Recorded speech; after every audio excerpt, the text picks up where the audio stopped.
샬롬 샬롬 샬롬 샬롬. 하나님 사랑합니다. 여러분 주 안에서 사랑합니다.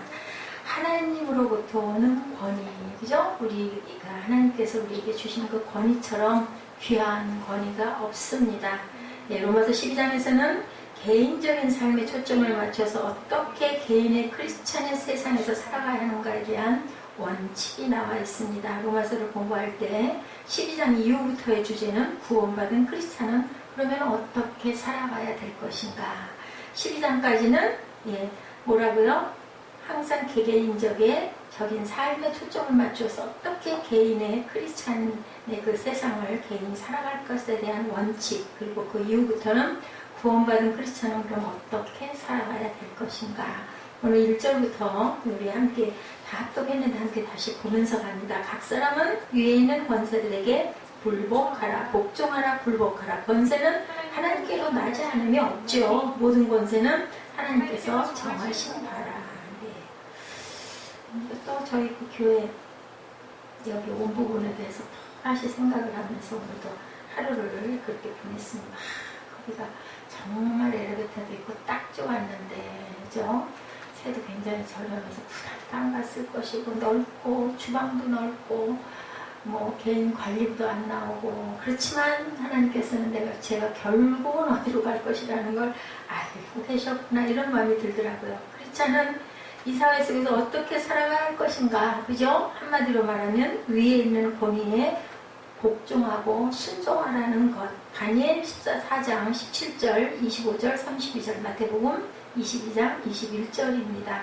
마태복음 22장 21절에는 이르되 가이사의 것이니이다. 이에 이르시되 가이사의 것은 가이사에게, 하나님 것은 하나님께 바치라 하시니. 다니엘 4장 17절에는 이는 순찰자들의 명령대로의 거룩한 자들의 말대로 이니 지극히 높으신 이가 사람의 나라를 다스리시며 자기의 뜻대로 그것을 누구에게든지 주시며 지극히 천한 자를 그 위에 세우시는 줄을 사람들이 알게 하려 함이라 하였느니라.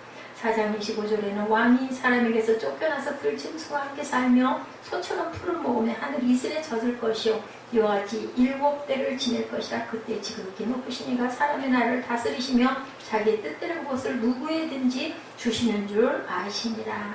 4장 12절에는 지극히 높으신 이가 사람의 나라를 다스리시며 자기의 뜻대로 그것을 누구에든지 주시는 줄을 알기까지 이르리라 하니라. 네, 이렇게 말씀하고 있습니다. 위에 있는 권위에 굴복하고 순종하라는 뜻을 갖고 있다. 그래서 지극히 높으신 이가 사람의 나라를 다스리시고 자기 뜻대로 그것을 누구에게든지 주시는 줄을 알기까지 이르니라. 다니엘이 그렇게 얘기하죠. 아주 어떻게 보면 정말 거창스러운 말일 수도 있다. 좋은 지도자라면 순종하지 않을 이유가 없지요. 우리는 좋은 지도자를 목숨을 걸고 따르게 됩니다. 우리가 인정되고 그리고 존경하는 그러한 그 지도자라면 당연하죠.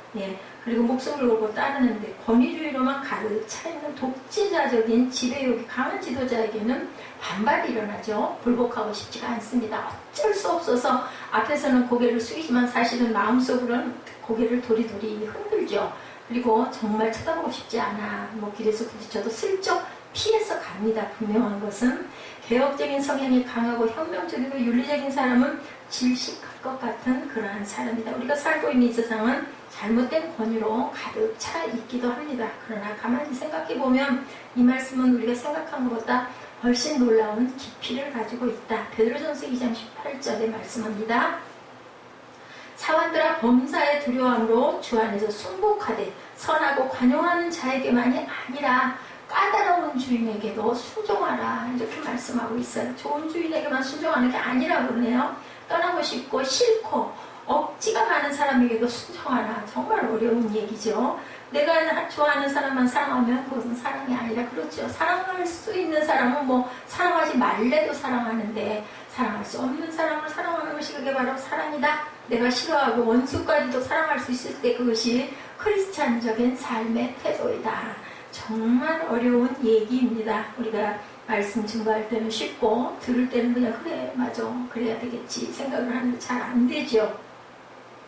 항상 싫어하고 원수까지 사랑할 수 있을 때 진짜 크리스찬의 삶의 태도인데, 싫은 사람을 섬기고 까다로운 사람도 섬겨라. 내 위에 있는 권위에 순종하라. 이렇게 말씀하고 있다는 거죠. 지난 2000년 동안 이 성경 말씀은 굉장히 이 말씀 자체가 오해도 많았고 잘못 사용되기도 했다.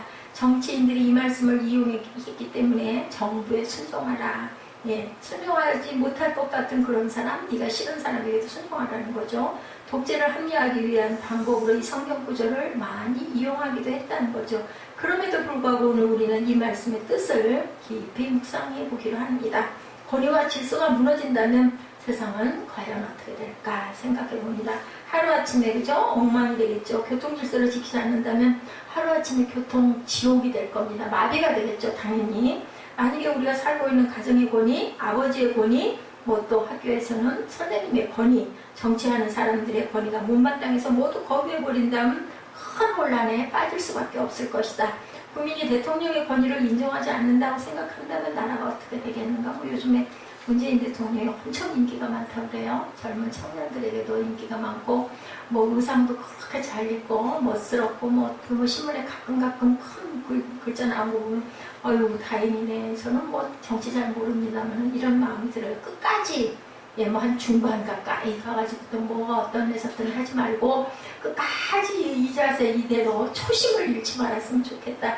저는 그냥 기도할 뿐입니다. 단 예수 안 믿으시는 분들이라 하니 저는 그냥 항상 기도할 때마다 예, 전부 다들 예수 믿게 해주옵소서. 그럼 뭐 하나님 말씀 경외하지 않겠습니까? 그냥 제가 할 수 있는 것은 그것밖에 없습니다. 국민이 대통령의 권위를 인정하지 않는다면 그죠? 우리가 정말 예, 아주 그 어수선한 지난 우리 뭐 탄핵 사건이 있었을 때 얼마나들 마음들이 불안했었잖아요.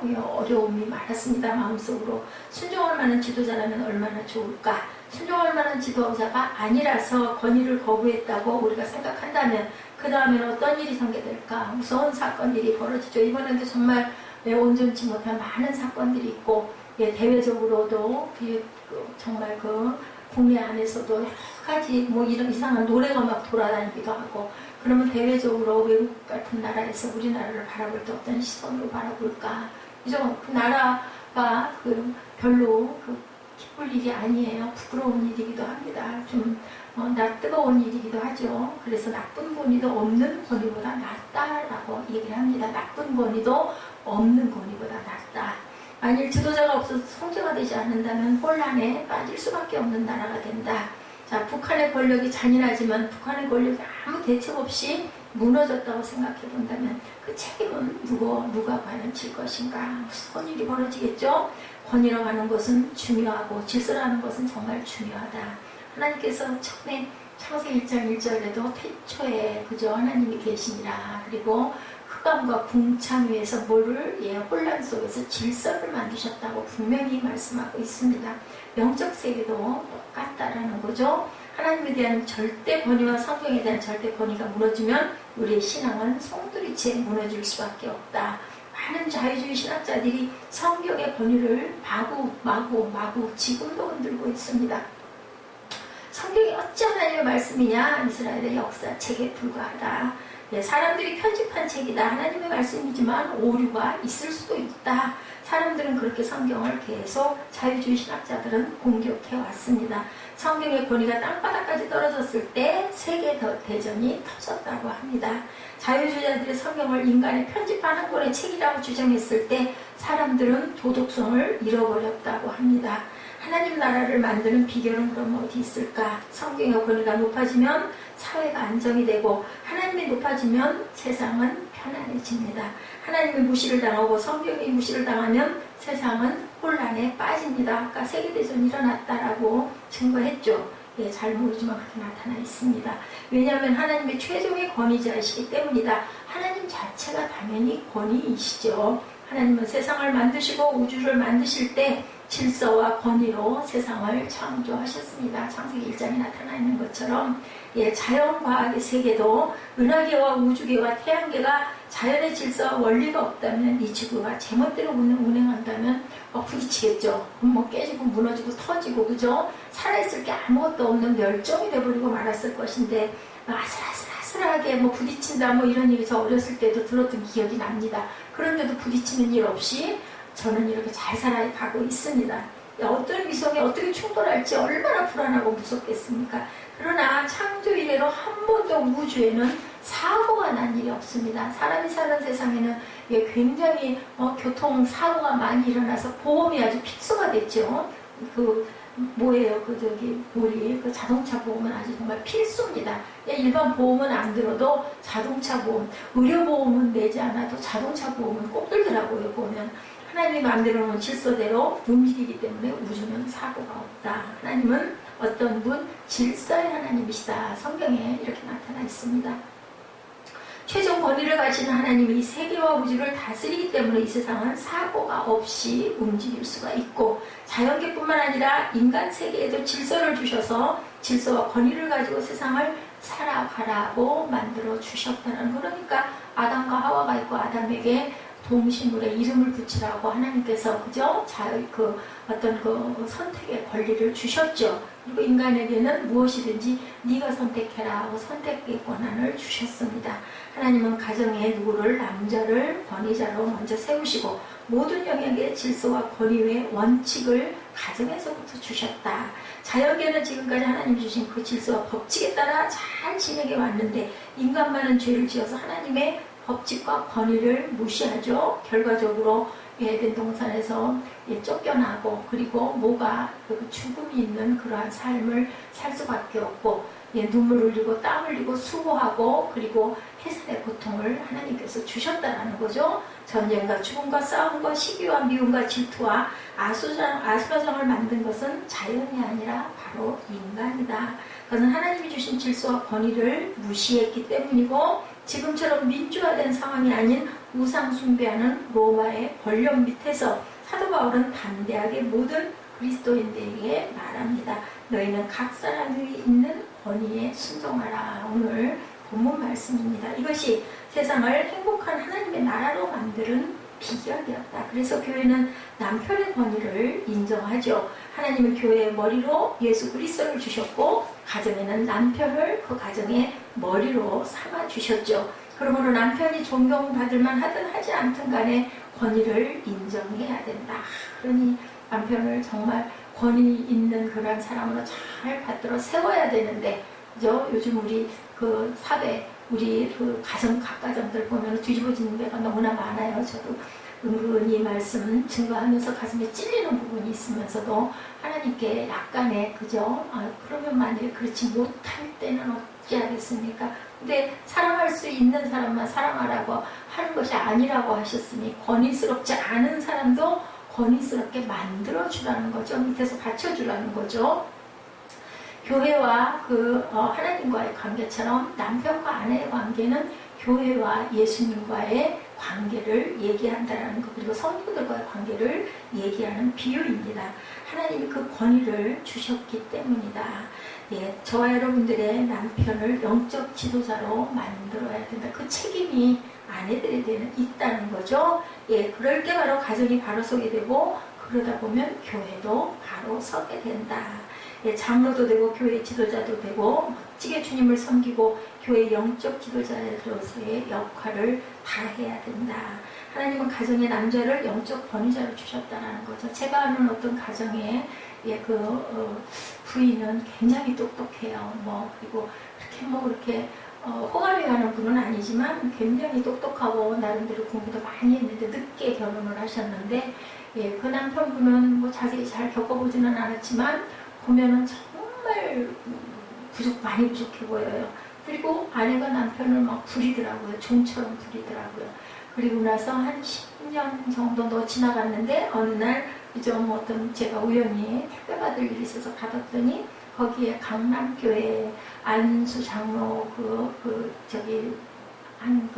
임명한 부분에 수건이 한 장이 다 담겨져서 왔는데, 그분 바깥 그 이름이 딱 안수 집사 자리에 딱 올라가 있어요. 그래서 아이고, 그래도 예수 믿지 않는 사람, 그렇게 해서 교회 같이 다니면서, 강남중보교회죠. 그러면서 안수 집사 직분까지 올라가고 이제 조금 있으면 장로도 되시겠네. 그래서 참 얼핏 떠올랐어요. 우리 말씀 이렇게 준비하면서 나는 정말 그런 부분이 많이 부족한 사람이다. 부족하더라도 눈에 굉장히 차지하는 게 많이 보이더라도 권위를 인정하고 세워줘야 되는데, 과연 나는 그렇게 세워주었던가? 잘못된 부분만 지적하고 하다 보니 그저 불미스러운 일들이 정말 많았었는데 이 가정도 내면적으로는 알 수가 없지만 어찌됐든 간에 그 장로 그 피택하는 부분에 멋진 수건을 아주 그냥 고급스러운 수건이더라고요. 수건을 만들었으니 정말 크리스찬으로서의 굉장히 모범적인 삶을 살고 계시는구나 하는 생각이 들었어요.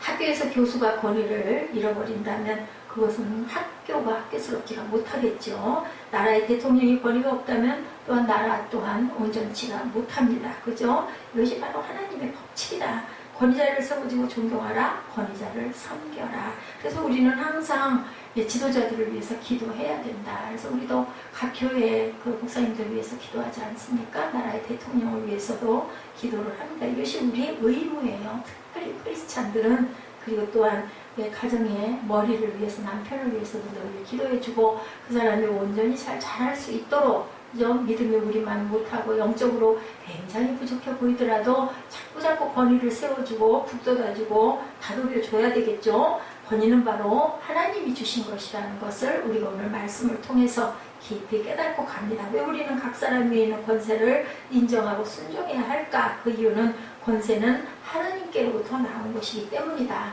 우리가 그 권위를 잘못 사용한 책임이 있기는 하지만 권위 자체는 누가? 하나님이 주신 것이다. 조직과 나라의 책임자를 주시죠. 오늘 성경은 그것이 하나님으로부터 왔다라고 말씀합니다. 왜냐하면 하나님이 최종 권위자이시기 때문이고 하나님은 전 인류, 인간, 전 우주의 최종 권위자이시기 때문이다. 하나님이 이 권위를 가지고 세상을 통치하시고 다스리고 계시고 하나님이 이 질서가 무너지기를 절대로 원하지 않으신다. 권세는 하나님이 정해 주셨다. 가정에서는 남편에게 다스리는 권세를 주었고 목회자에게도 목회를 하도록 권세를 주셨다. 그래서 여성 목회자들이 가정적으로 어려움을 굉장히 많이 겪습니다. 아주 사단의 침략이 대단하죠. 가정을 무너뜨리는 경우들이 너무나 많습니다. 직장에도 학교에도 권위를 이렇게 주셨다. 그런데 죄인인 인간은 누가 지기 위해 있는 것을 아주 내 위에 있는 것을 불편해한다. 자꾸 대들고 반항하고 냉소적으로 상대방을 끌어내리려고 하는 그러한 악한 마음이 우리 마음 안에 있다. 그것이 잘 되는 것 같지만 망하게 되는 것이다. 2절에 말씀하죠. 그러므로 권세를 거스르는 자는 하나님의 명을 거스르느니 거스르는 자들은 심판을 자취하리라. 심할 정도로 기록되어 있죠. 2, 3절에 공권력에 대항하지 말라고 이렇게 말씀하는 부분이 베드로전서 2장 13절에서 17절 그리고 19절과 20절 위에 있는 권위를 무너뜨리는 자는 하나님의 법칙을 배반하는 자다. 베드로전서 2장 13절부터 이렇게 한번 봅니다. 20절까지 인간의 모든 제도를 주를 위하여 순종하되 혹은 위에 있는 왕이나 혹은 그가 악행하는 자를 징벌하고 선행하는 자를 포상하기 위하여 보낸 총독에게 하라. 곧 선행으로 어리석은 사람들의 무식한 말을 막으시는 것이다. 16절에 너희는 자유가 있으나 그 자유로 악을 가리는 데 쓰지 말고 오직 하나님의 종과 같이 하라. 17절 무사람을 공경하며 형제를 사랑하며 하나님을 두려워하며 왕을 존대하라. 부당하게 고난을 받아도 하나님을 생각함으로 슬픔은 참으면 이는 아름다우나 죄가 있어 매를 맞고 참으면 무슨 칭찬이 있으리요. 선을 행함으로 고난을 받고 참으면 이는 하나님 앞에 아름다우니라. 이렇게 말씀하고 있습니다. 사탄은 이것을 안다는 거죠. 그래서 사탄은 두 사회를 공격합니다. 먼저 가정을 공격합니다. 이혼을 하면 부부만 불행한 것이 아니라 자녀도 불행해지죠. 그 자녀는 평생 부모에게 한을 품고 살아갈 수 있습니다. 주변에 있는 사람들이 모두 불행하게 되죠. 마귀는 어떤 방법이든지 저와 여러분의 가정을 파괴하려는 데 목적을 갖고 있기 때문에 또한 교회도 파괴하려고 하죠. 교회가 깨지면 모두 방황하게 되고 영적인 고아가 되기 때문이다. 마귀가 하는 일은 권위를 이렇게 깎아내리는 일이라는 것. 어떻게 해서든지 대통령의 권위를 아버지의 권위를 무너뜨리려고 한다. 이번에도 마귀를 깨어들은 거죠. 그 나라 이 나라 대통령 지난번 그 탄핵받은 대통령도 무슨 점을 치고 별을 여러 가지를 것을 다 하고 구술하고 대단했다라는 얘기. 그것이 사단이 끼었기 때문에 이런 일로 미혹을 당한 겁니다. 권위만 무너뜨리면 마귀 세상이 되기 때문이다. 대통령이 무너지고 그 뒤에 있는 사탄이 조종을 해가지고 나라 정치를 끌고 갔던 그런 아주 기가 막힌 이 일을 우리가 겪었습니다. 영적 권위, 의로운 권위가 있는 사회에는 마귀가 절대로 들어오지 못한다. 군대에는 상사의 권위가 있어야 되겠죠? 명령의 권위가 있어야 됩니다. 그래서 곧 상사의 명령은 그야말로 뭐 정말 생명줄을 내놓을 정도로 정확하게 지켜야 되나. 군대는 무섭지 않습니까? 그런 부분에서 군대에서 명령의 체계가 흔들리면 모두 다 흔들리고 잘못되면 바로 군대 영창으로 간다 그러죠. 그만큼 권위는 한 조직과 사회를 지켜가는데 중요한 열쇠가 된다. 어떤 정부가 있다고 가정했을 때 그 정부의 정권을 잡은 사람이 국민을 잘 다스리지 못하고 독재하고 타락하고 권력을 유지하는 수단으로 권력을 사용했어요. 백성들은 그것이 못마땅합니다. 그래서 그 독자제를 몰아내려고 투쟁을 해서 결국 몰아냈습니다. 그 다음에 새로운 사람을 그 자리에 들여다 놓았는데 그렇다고 다 잘 될까? 그렇다고 전혀 문제가 없을까? 분명히 문제가 또 있겠죠. 독재자를 한 번 몰아낸 경험이 있는 국민은 그 새 지도자를 진정으로 섬기지 않고 뭐 하겠어요? 살피겠죠, 또. 예, 그죠? 어떨까 하고 바라보게 되죠. 그래서 거기서 또 뭐 잘못된 거 있으면 또 집어내고 또 몰아냅니다. 이것의 연속이다. 교회도 이런 일이 너무나 많다고 합니다. 아유, 그 목사 새로 임명받아서 왔는데 영 아니야. 그 소리 나다 보면 그거 똘똘 뭉쳐가지고 그 몰아내고 또 새로운 후임이 또 오면 또 그런 식으로. 그러다 보면 그 교회는 결국 무너질 수밖에 없다. 마음에 들지 않으면 계속 몰아냅니다. 이렇게 한번 몰아내기가 쉬웠지. 그 다음부터는 뭐 너무너무 쉽지 않습니까? 그 후에 오는 후유증은 과거보다 점점 심각해지고 점점 무너지고 결국은 뭐예요? 그냥 와르르 무너지는 그러한 일. 잘 살려고 지도자를 세웠는데 지도자가 잘못됐다고 자꾸 바꾸다 보니까 결국은 본질이 무너져버리는 그런 사건이 생긴다. 이것은 교회가 겪는 일 중에 하나. 몇몇 교인들이 목사가 못마땅해서 목사를 몰아내고 새 목사를 모셔오고 이것을 계속 하다 보면 결국 교회가 폭삭 부흥이 아니라 무너져버리는 사건. 누가? 사단이 굉장히 기뻐할 사건이죠. 자, 항상 저는 우리가 한 10몇 년 전, 한 20년 전에는 얼마나 데모를 많이 했어요. 길 지나가기가 막 겁이 났죠. 그 최루탄 때문에 눈물, 콧물 메워가지고 정말 아주 견딜 수가 없는 사건들이 너무나 많았습니다. 자, 이렇게 학교의 권위가 무너지면 학생들이 길로 나와가지고 데모를 하는 일들이 벌어집니다. 고발 천국이 되는 것, 그것이 과연 누구에게 좋은 것일까? 글쎄요, 그 시대를 제가 겪었는데 별로 못 느끼겠더라고요. 그렇게 데모에서 뭐가 좋아졌다는 것을 제가 들어본 일이 없습니다. 그래서 우리는 순종함으로 사단을 이겨야 된다. 그래서 이제는 아주 조용하게 촛불 시위를 하는 나라가 20년이 지난 30년이 지난 후에 이렇게 생겨서 아주 조용조용하게 말이 없는 침묵의 시위가 오히려 더 무서운 그런 그 승리를 가져오는 모습을 눈으로 보고 겪고 가고 있습니다. 이렇게 우리는 순종함으로 사단을 이겨야 되겠다. 총장의 권위가 흔들리면 교육이 안 되고 아버지의 권위가 무너지면 가정의 교육이 안 된다. 목회자의 권위가 무너진 곳에는 목회가 제대로 되지 못하고 십자가가 온전히 설 수가 없습니다. 성경은 저와 여러분들이 누가 권위자든지 간에 그 권위 자체를 존경해 주라고 말하고 있습니다. 그때만 조직은 하나님이 원하는 방향으로 향해서 잘 걸어갈 수 있다는 거죠. 그래서 항상 오늘 우리가 듣는 메시지의 초점 3절을 봅니다. 관원들은 선한 일에 대하여 두려움이 되지 않고 악한 일에 대하여 되나니 내가 권세를 두려워하지 아니하려느냐? 선을 행하라. 그리하면 그에게 칭찬을 받으리라. 권세를 두려워하지 아니하느냐? 선을 행하라. 그리하면 칭찬을 받을 것이라고 얘기합니다. 결국 권위라는 것은 누가? 하나님께서 주셨고 하나님으로부터 온 것이고 하나님이 그렇게 만드신 것이다. 자, 되게 그 사람이 미우면 우리가 그 사람의 권위를 거부하죠. 무시하죠. 그 사람이 마음에 들지 않을 수가 있죠. 그러나 권위라고 하는 그 자체를 거부하면 안 된다라는 겁니다.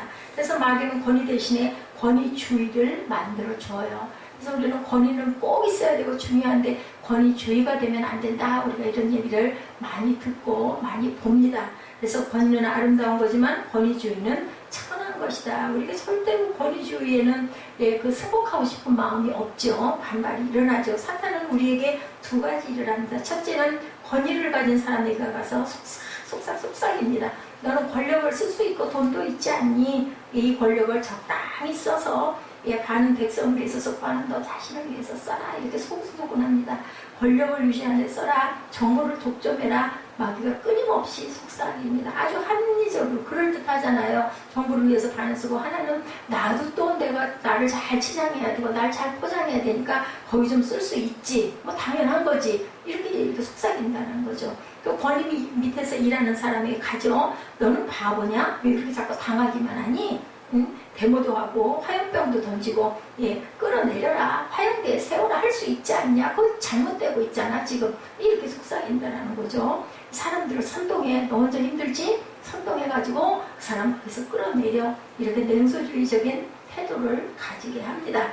권위를 존경하거나 받들거나 거리를 세워주는 것을 사탄은 절대로 원하지 않는다. 이렇게 함으로 사람들이 권위에 순종하지 않도록 만드는 것이 사탄의 임무라는 거죠. 굉장히 그럴듯하고 설득력이 있습니다. 우리가 알아야 될 것, 마귀는 절대로 전혀 아닌 것 같은 모습으로 오지 않는다는 것. 가장 그럴듯하고 생각하기 따름으로는 그게 진짜 100% 맞을 것 같은 모습으로 온다는 것을 알아야 되는데, 거기서 우리가 깨닫고 분별해야 될 것은 본질이 깨뜨려지는 것인가 본질이 세워지는 것인가, 이 부분을 우리가 잘 보고 가야 된다. 그 사람이 정말 마땅치 않고 부족해 보이고 못났더라도 그 사람을 끌어내리고 나서 그 다음은 우리 교회가 어떻게 될 것인가, 우리 가정이 어떻게 될 것인가, 우리 직장이 어떻게 될 것인가, 이 사회가 어떻게 될 것인가, 이 정부가 어떻게 될 것인가, 이걸 한번 생각해 보면 딱 이게 사탄의 속삭임인지 아니면은 하나님께서 우리에게 온전한 분별의 영을 주신 것인지를 알 수가 있다라는 거.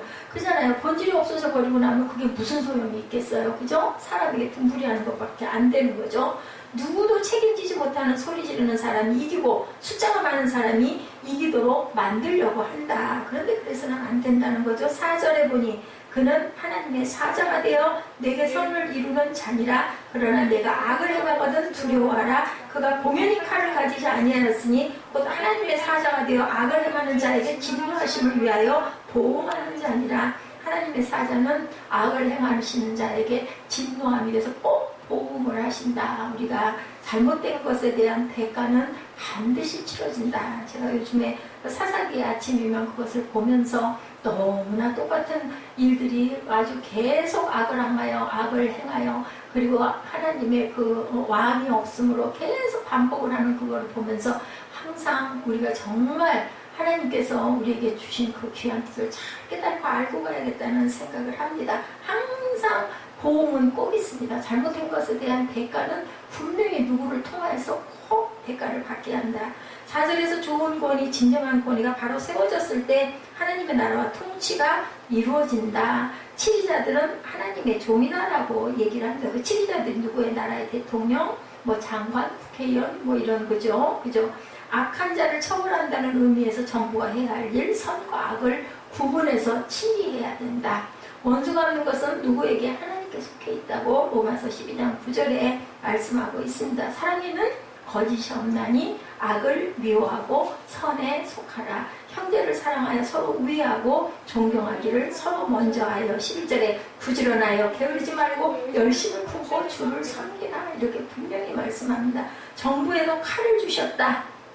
정부에 칼 주신 건 뭐예요? 사형제도죠. 그리고 침례, 요한, 야고보, 바울 등도 참수가 되죠. 사형제도에 대한 성경의 가르침이 있습니다. 사형제도는 하나님의 규례이다. 창세기 9장 6절, 출애굽기 21장 23, 4절입니다. 출애굽기 21장 23, 4절을 보니 그러나 다른 해가 있으면 갑대, 생명은 생명으로, 눈은 눈으로, 이는 이로, 손은 손으로, 발은 발로 갚을지니라 얘기합니다. 너는 살인하지 말아라. 출애굽기 20장 13절에 리베가 아니라 군인, 경찰, 아내 보호, 자식 보호 이런 것들을 절대로 살인하면 안 된다.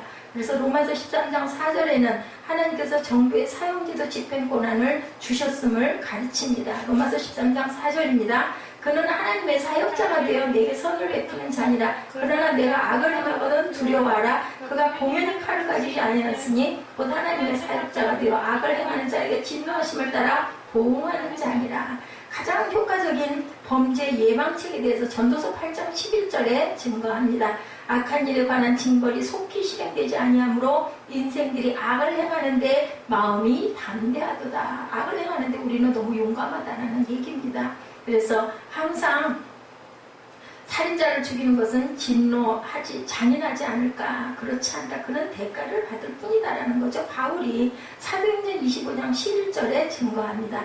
만일 내가 불의를 행하여 무슨 죽을 죄를 지었으면 죽기를 사용하지 아니할 것이나 만일 이 사람들이 나를 고발하는 것이 다 사실이 아니면 아무도 나를 그들에게 내줄 수 없나이다. 내가 가이사께 상소하노라 한데 나는 왕에게 가서 이 부분의 억울함을 상소할 것이다 라고 얘기를 해서 아무도 바울을 해치지 못하게 하는 사건이 사도행전에 일어나고 있었죠. 그래서 항상 우리는 미개인들도 이것을 알고 있다라는 거예요. 사도행전 28장 1절에서 4절입니다. 자, 우리가 구조된 후에 안즉 그 섬은 멜리데라 하였더라. 비가 오고 날이 참에 원주민들이 우리에게 특별한 동정을 하여 불을 피워 우리를 다 영접하더라. 바울이 어떤 섬에 그죠 난파돼서 거기 도착했을 때 그곳에 있는 사람들이 불을 피워서 우리를 영접하였더라. 바울이 나무 한 꼼을 거두어 불에 넣으니 뜨거움으로 말미암아 뭐가 독사가 나와서 바울의 손을 물죠. 원주민들은 이 짐승이 그 손에 매달려 있음을 보고 서로 말하되 진실로 이 사람은 살인한 자로다. 바다에서는 구조를 받았으나 공의가 그를 살지 못하게 하기로다 하였더니 자, 그것을 알고 있었는데 분명히 죄를 받을 것이다라는 거죠. 근데 안 죽고 살죠. 바울은 그래서 신성화되는 그런 일을 우리가 사도행전에서 봅니다. 강도의 증언이 있습니다. 예, 누가복음 23장 여러분들이 잘 아시는 40절에서 41절입니다.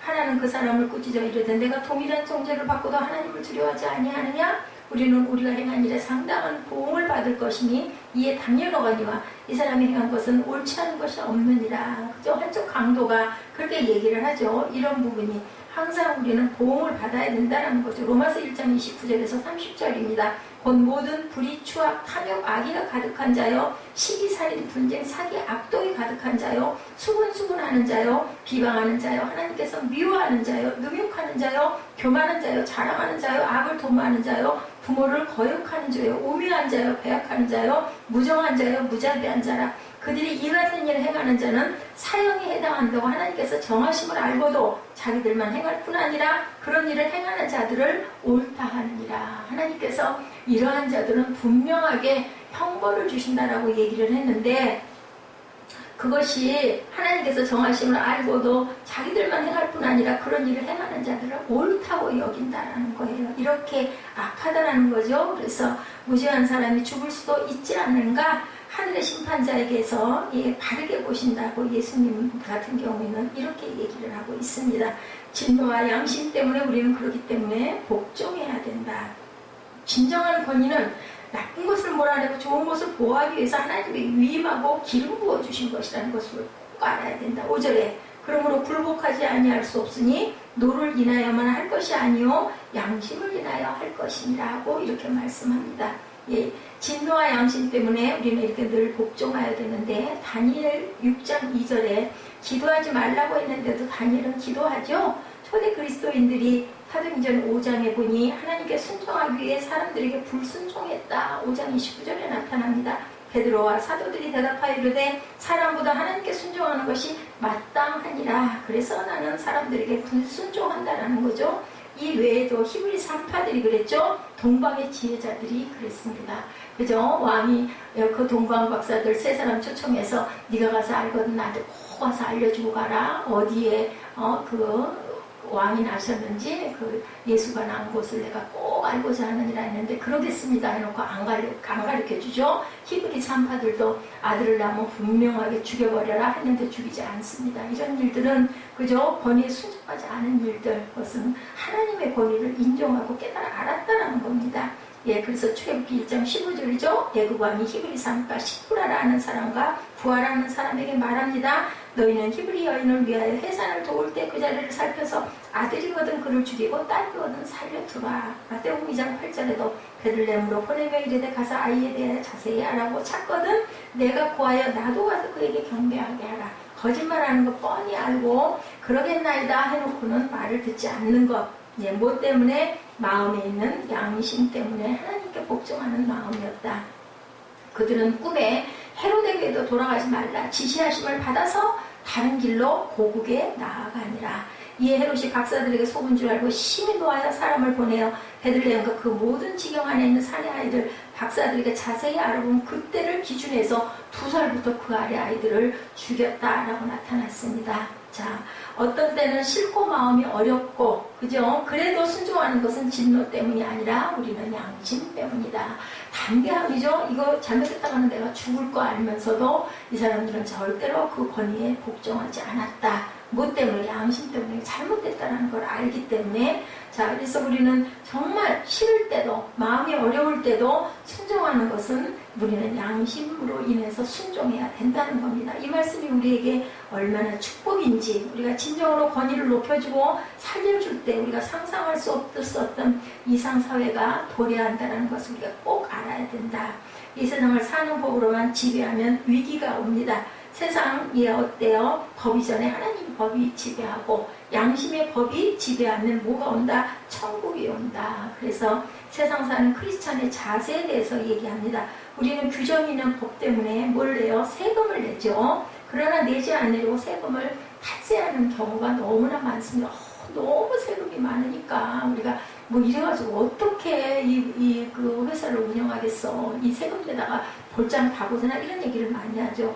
국세청이나 나라는 어떻게든지 세금을 많이 내게 하려고 애를 쓰고, 국민들은 절대로 안 내려고 어떻게든지 피해가려고 애를 쓴다. 그래서 계속 싸우죠. 이게 바로 세상인데, 세금 내는 것이 내게 축복이야. 세금 내는 거 내가 꼭 지켜야 돼. 만약에 이런 마음이라면 어떻겠는가. 그렇다면 백성들은, 국민들은 어떻게든지 세금을 많이 낼까 고민하고, 국가는 백성들에게 어떻게 하면 세금을 적게 내게 할까를 늘 연구하는 사회가 오면 어떨까. 이것이 바로 권위에 순종하는 사회다. 이것은 진노 때문이 아니라 뭐 때문에? 양심 때문에. 내가 낼 것은 정확하게 낼 거야. 그리고 내가 누릴 거 정확하게 누릴 거, 당당하게 살아갈 거, 이런 마음이 된다는 거죠. 세금을 좀 덜 내게 할까 연구하는 그런 사회가 오면 이것이 바로 권위에 순종하는 사회다. 이것이 바로 크리스찬들이 만들어가야 할 사회다. 오늘 본문에도 이렇게 말씀이 나와 있죠. 왜 사람들이 세금을 내지 않으려고 할까? 그것은 세금이 너무 많아. 너무 부당 이득을 취해. 이렇게 생각하기 때문인데, 만일 세금으로 도로를 만들고 항만을 만드는 것을 믿을 수 있다면, 우리 눈에 다 보이고 우리가 이해와 납득이 된다면은, 그런 다음에 갈등하지 않지 않겠느냐는 거죠. 돈이 얼마쯤 어디로 가버리고 다 쓴 것 같은데 안 쓴 것 같아서 그렇다는 거죠. 교회도 마찬가지. 헌금을 냈는데 그 헌금 다 어디 갔어? 그리고 맨날 빚을 진다는 거야. 그러다 보면 뭐가 생겨요? 우리 마음에 의혹이 생기고 불신이 생기게 된다는 거죠. 6절에 너희가 공세를 바치는 것도 이를 인함이라 저희가 하나님의 일꾼이 되어 바로 이 일에 항상 힘쓰는 일이라. 우리 공세는 꼭 내야 된다는 거죠. 세금을 잘 내라고 성경은, 가이사의 것은 가이사에게 이렇게 말씀하지 않습니까? 세금을 깎지 말고 속이지 말라, 숨기지 말라, 어떻게든 세금을 더 낼까 생각하라, 이 얘기예요. 이것은 정부가 원활히 활동하도록 우리는 의무를 다해야 되겠다. 마태복음 17장 24절에서 27절에도, 누가복음 20장 21절에서 26절에도 나타나 있습니다.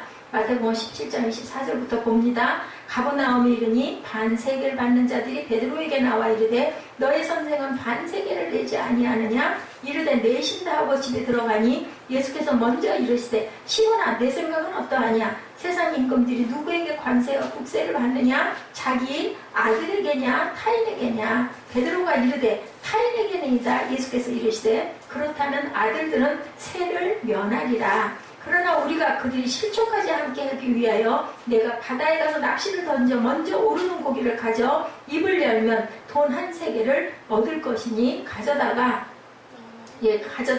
주라고 얘기를 하죠. 누가복음 20장 21절에도 증거합니다. 그들이 물어 이르되 선생님이여 우리가 아노니 당신은 바로 말씀하시고 가르치시며 사람을 외모로 취하지 아니하시고 오직 진리로 하나님의 도를 가르치십니다. 우리가 가이사에게 세를 바치는 것이 옳으니까 옳지 않으니까 하고 이렇게 질문을 하죠. 그랬더니 뭐라고 말씀하세요? 예수님께서 그 관계를 아시고 이르시되 데나리온 하나를 내게 보이라. 누구의 형성과 그리 여기 있느냐? 대답하되 가이사의 것입니다. 이르시되 그런즉 가이사의 것은 가이사에게, 하나님 것은 하나님에게 바치라 하시니 그들이 백성 앞에서 그의 말을 능히 채잡지 못하고 그의 대답을 놀랍게 여겨 침묵하니라. 예수님을 시험하여 보려고 이런 그 바리새인들이 관계를 부렸지만 예수님께서는 의연하게 대답을 하시죠. 사업하는 사람 나의 조국에서 세금을 제일 많이 내는 기업이 되겠다는 꿈을 가지고 사는 그러한 사업가들이 다 되었을 때 하나님의 나라가 임할 수 있다라는 겁니다. 7절에 말씀합니다.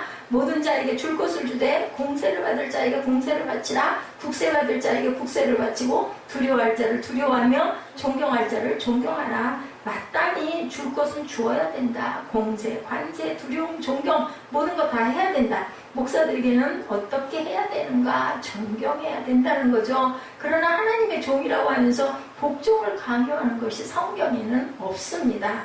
예, 그래서 그 이브의 불순종 있죠? 불순종함으로 타락하고 아담의 불순종으로 어땠어요? 그죠? 쫓겨나는 일이 일어납니다. 무조건 순종하라는 거죠. 순종이 무엇보다 낫다? 제사보다 낫다. 그래서 항상 우리들은 불의에도 다윗처럼 잘 참을 줄 알아야 된다. 목회자들의 경우에도 조금 잘못됐다 여기더라도 일단은 순종해라. 나머지는 누가 하세요? 하나님이 하신다라는 거죠. 그래서 권위를 무너뜨리다 보면 뭐가 교회가 흔들리기 때문에 그런 부분은 우리는 순종하면서 기도해야 되겠죠. 사울과 다윗도 마찬가지죠. 주의 기름 부음 받은 자라고 어땠어요? 다윗은 사울을 죽이지 않죠. 이것이 바로 권위의 순종입니다. 다윗의 장인 부분도 다윗은 그를 대적하지 않죠. 이것을 교회에 적용해서 우리가 생각을 해봐야 된다. 예수님은 한 번도 복종을 강요하지 않았죠. 강단에서 절대로 강단에서 내려치질 않았다고 마태복음 10장 28절에 말씀합니다. 인자가 온 곳은 섬김을 받으려 함이 아니라 도리어 섬기려 하고 자기 목숨을 많은 사람의 대속물로 주려 함이라. 하나님의 종을 언급하며 섬기라고 말씀합니다. 데살로니가 전서 2장 6절에서 8절, 고린도후서 1장 24절에 증거합니다. 고린도후서 1장 24절에 증거합니다. 우리가 너희 믿음을 주관하려는 것이 아니라 오직 너희 기쁨을 돕는 자가 되려 하니 이는 너희가 믿음에 섰으니라. 사전 2장 6절에 또한 우리는 너희에게든지 다른 이에게든지 사람에게서는 영광을 구하지 아니하였노라. 우리는 그리스도의 사도로서 마땅히 권위를 주장할 수 있으나 도리어 너희 가운데서 유순한 자가 되어 유모가 자기 자녀를 기름과 같이 하였으니 우리가 이같이 너희를 사모하여 하나님의 복음뿐 아니라 우리의 목숨까지도 너희에게 주기를 기뻐함은 너희가 우리의 사랑하는 자 됨이라. 그죠? 목사가 성도들을 사랑하면 목숨을 줘도 아깝지 않을 정도로 마음이 기뻐지고 그죠? 보람을 느낍니다. 제일 예쁜 거는 말씀 좋아하고 예배 잘 드리고 기뻐하는 모습은 정말 기뻐요. 뭣도 아깝지 않을 것 같은 그런 마음이 되더라고요. 분명히 우리가 이같이 너희를 사모하여 하나님 복음뿐 아니라 우리의 목숨까지 너희에게 주기를 기뻐하면 너희가 우리의 사랑하는 자 됨이라. 얼마나 사랑하면 이런 마음이 되겠는가.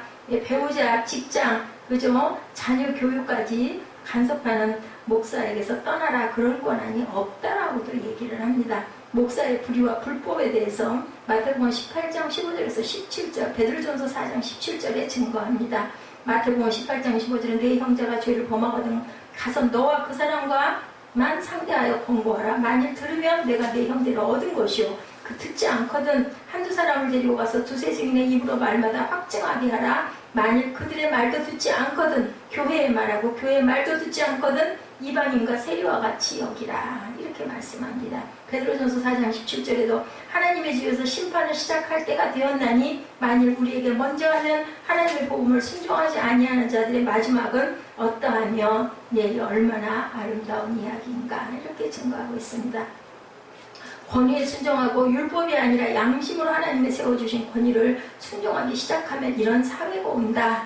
자, 두 가지 결론입니다. 첫째는 저와 여러분 중에 권위를 사용하는 위치에 있는 사람에게 얘기를 한다면 다른 사람을 부리고 있는 위치에 있는 사람, 그것이 부장일 수도 있고 이사일 수도 있고 자기 기업을 하는 그러한 사장일 수도 있죠. 자, 여러분들에게 하나님이 권위를 주셨어요. 이 권위를 어떻게 사용해라? 선하게 사용하라. 권위를 잘못 사용하면 사람들은 다 떠나가죠. 결국 누가 남아 혼자 남는다는 것을 잊지 말아라. 하나님 오늘 우리에게 권위를 맡겨주셨어요. 어느 가정에 아빠, 엄마에게도 자녀를 다스릴 권위를 주셨죠. 아버지가 술 먹고 타락하고 매일 늦게 들어오면 아이들은 집을 나갑니다. 부모를 존경하지 않죠. 들어오지는 않습니다. 아버지를 바꿀 수는 없지만 아버지가 싫어서 이 세상은 권위를 잘못 쓰면 이렇게 지옥을 만들어 간다는 걸 절대로 잊어버리면 안 되겠다. 그러면 누가 좋겠어요? 아빠가 좋겠어요? 자식이 좋겠어요? 둘 다 그죠? 지옥을 헤매게 된다. 하나님이 우리에게 맡겨주신 권위를 잘 사용하면 천국이 된다. 학교가 끝나자마자 아이들은 오락실로 가지 않고 집으로 달려오게 되고 집이 좋아서 그죠? 그런 가정이 됐을 때 가정은 낙원을 이루게 된다. 그런 회사나 그런 학교가 되기를 주님의 이름으로 축복합니다. 지배하는 권위가 아니라 섬기는 권위, 소유하는 권위가 아니라 나누는 권위, 이것이 권위를 잘 사용하는 것이다. 자원봉사하는 분들이 모두 바쁘죠. 정말 바쁜 분들이 자원봉사 많이 하죠. 직업을 가지고 있지만 짬짬이 와서 섬깁니다. 이것이 바로 권위다. 남을 통제하고 지배하는 것은 따라가지 않습니다. 그러나 발을 씻어주고 따라가면 그 사람 앞에 머리를 숙인다라는 것을 우리가 꼭 잊지 말아야 된다. 이 세상을 변화시킬 수 있는 권위는 바로 이런 권위다. 예수님의 섬김의 권위가 바로 이런 권위죠. 하나님이 주시는 권위, 예수님은 하나님이시지만 인간이 되셨고 종이 되셨고 발을 씻어주셨고 십자가에 죽으셨고 여기에 예수님의 권위가 있죠. 그래서 많은 사람들이 예수님 돌아가시고 나서 더 많이 따르는 사건이 일어나죠. 우리가 얼마나 과연 희생해 보았나, 얼마나 성심성의로 나를 상대방에게 희생했나. 몸으로 해야 되고 시간을 들여야 되고 모든 더러운 것을 내가 치울 줄 알아야 되는, 이것이 바로 권위다. 그런 권위를 가지고 있으면 사람들은 모두 그를 존경하고 따르게 된다는 거죠. 그 밑에 있는 사람들은 다 행복하다. 내가 더러운 걸 많이 치워주니, 그죠? 내 아랫사람들은 얼마나 그걸 보면서 또 행복을 느끼고 살아갈 수 있을까. 오늘 제가 오전에 여기 신문하고 이런 걸 좀 그릇하고 내다 놓다가 여기 그 청소하시는 할아버지하고 딱 마주쳤어요. 거기 앉으셔가지고 어쩜 이렇게 컵들을 그 종이컵 내는 걸 그냥 이렇게 상자에다 가지런히 이렇게 꼭꼭 꼽아가지고 갖다 버릴 건데도 이렇게 얌전하게 끼우고 이렇게 차근차근, 그분한테는 그런 은사가 있는 거 오늘 처음으로 봤어요. 근데 저는 그 아저씨가 정말 어떻게 보면 막 무섭고 막 오곡 소리 지르니까 얼굴 보고 싶지 않고 막 피하고 싶고 이런데, 근데 또 어떻게 이렇게 보면 되게 귀여운 부분이 있더라고요. 노인들은 애기 같은 부분이 이렇게 보여요, 보면은. 그래서 오늘 제가 얘기를 하면서 제가 요즘날 현미를 조금 내놨는데요. 제가 요즘날 그러니까 뭔가를 음료수를 좀 내놨는데요. 사실은 괜찮은 건데 저희 교회에서 먹지를 못하고 쓰지를 못해가지고 내놓는 거니까. 근데 바로바로 가져가셨더라고요. 그래서 필요하시면 쓰셔도 돼요. 그리고 오늘 제가 그 유자 그 샐러드를 잘못 써가지고 잘 못 먹어서 냄새가 싫어서 못 먹겠더라고요. 그래서 내가 드렸더니 그렇게 반갑게 받으면서 그렇게 좋아해요. 웃으면서. 그래서 잘됐다. 이제는 그냥 갖다 버리지도 못하고 먹지도 못하고 갖고 쩔쩔매지 말고, 아니 어느 날 그런 마음이 들어서 살짝 내놔봤어요. 하나를. 그랬더니 그 뒤날 살짝 없어졌더라고요. 그 다음날도 또 들어있는 걸 갖다가 이렇게 내놨더니 또 싹 없어졌어. 그래서 오늘은 마주친 길에 그냥 그 길에 또 얘기했죠. 제가요 정말 운전을 잘못해서 차를 세울 때 반드시 못 세울 때가 많아요. 용서해 주시고 이해해 주세요 하고 얘기를 했더니 웃으시더라고요. 이렇게 해서 조금씩 조금 친해지고 그러다 보면 좀 잘 쓸 수 있는 것도 막 자꾸 조금씩 나눠주다 보면 그분 마음에도 저 교회에 있는 저 목사를 내가 좀 닮아야겠다라는 마음이 들게 해서 그분을 예수 믿게 하면 참 좋겠다. 오늘 그런 마음이 제가 들었습니다. 그냥 마음이 따뜻해지고 흐뭇해지고, 그분이 그렇게 무서운 모습으로 보이는 게 아니라 너무 귀여운 모습으로 보이더라고요. 그 안에 예수가 계신 거죠. 하나님이 계신 거죠. 왜냐하면 사람은 하나님이 만드셨기 때문에 선한 모습, 화 안 내고 있는 모습, 다소곳한 모습을 보면 그 안에서 그저 그 예쁜 모습이 분명히 있어요. 누구에게나. 그래서 우리가 그런 부분을 발견해서 많이 칭찬하고 많이 좀 이렇게 좀 섬겨주고 그러다 보면 그 사람과의 관계가 좋아지고, 그러다 보면 그분이 우리 교회를 되게 좋아하지 않겠어요? 그러다 보면 우리 교회가 아니어도 어디든 예수 믿는 그런 분이 되게 할 수 있겠다. 꼭 기도해야 되겠다는 마음이 들더라고요. 권위를 가지고 있으면 사람들은 그를 존경하고 따르게 돼 있다. 그런 권위, 지저분한 걸 내가 먼저 치우고, 그죠? 내가 먼저 발도 씻어주고, 내가 먼저 섬기고, 내가 먼저 인사하고, 내가 먼저 받들 줄 아는 그런 권위를 우리가 갖고 있어야 되겠다. 폼 잡고 내 명함을 거창하게 만들어가지고 남에게 뿌리는 그러한 사람, 부리려고 하는 사람이 돼서는 온전한 권위를 인정받지 못하고 존경받지 못한다라는 것. 어떤 직업에 있든지 남을 거느리고 계시는 분들은 예수님이 원하시는 권위를 사용하시기 바랍니다. 두 번째, 남의 밑에 있는 분들에게 말하자면 혹시 위에 있는 계신 분이 못마땅하고 불편하고 따르고 싶지 않을지라도 일단은 따라야 된다. 이것이 성경의 말씀이기 때문에 위에 계신 분은 비판하고 흠잡고 끌어내리지 말고 예, 그리고 항상 나를 죽일 줄 알아야 되겠다. 성경은 너를 핍박하는 자를 저주하지 말고 축복하라고 말씀합니다. 복수하지 말라고 얘기하죠. 여러분의 인격이 상처를 받기 때문이다. 그것이 사람을 위한 게 아니라 나를 위한 거라고. 욕하는 것만큼 내 인격이 더러워지고 싫더라도 그분을 따라가는 그러한 모습이 돼야 된다. 정말 순종하면 상대방은 변화가 되게 돼 있다. 근데 마음으로 반발하면 상대방에게도 그게 느껴지거든요. 그러다 보면 더 관계 나빠지고 결국은 깨지고 갈라지는 수밖에 없다는 거죠. 오늘 주님이 우리에게 주시는 말씀은 권위를 잘 가졌느냐, 잘 사용하여라. 권위 밑에 있느냐, 순종해라. 이것이 하나님 나라를 만드는 방법이라고 오늘 이렇게 말씀합니다. 우리 함께 기도하는 시간 갖도록 합니다.